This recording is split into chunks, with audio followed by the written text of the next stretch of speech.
In this video, I'll show you how to reset your Vizio TV remote control. No matter how it looks, there's so many models out there, but they work the same way when time comes to reset them.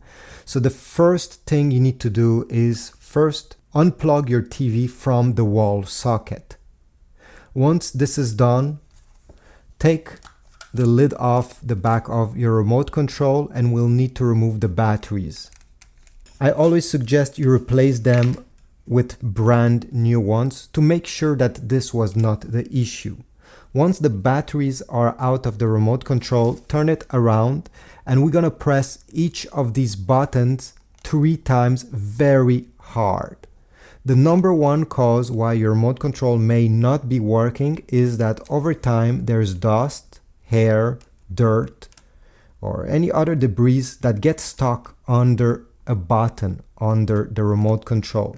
And by pressing very hard each of these buttons, we're trying to dislodge this debris from there. Because if one button gets stuck, well, the whole remote control will stop working.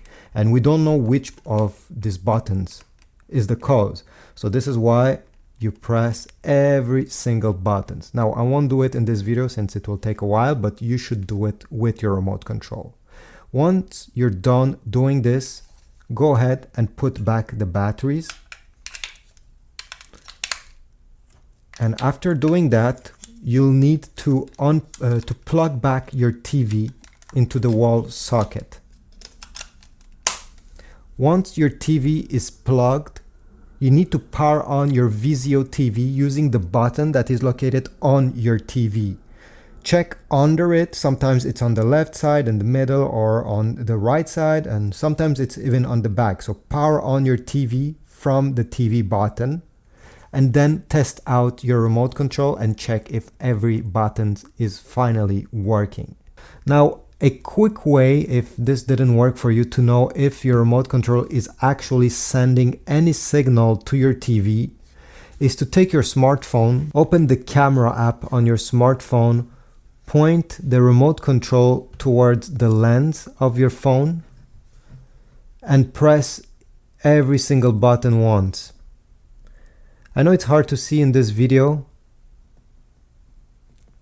but usually, let me just point it towards this camera. You see, there's a red light that appears. This is the infrared sensor. You cannot see this with your naked eye. You absolutely need to use a camera to detect it. So do this for each button and make sure this sensor is lighting up every time you press the button. This way you know for sure that the remote control is working and it's not the remote control the problem, it's actually the TV. If you have any other tricks on how to fix your Vizio TV remote control, please let me know in the comments down below. If not, leave a like, subscribe, and I'll see you in the next video.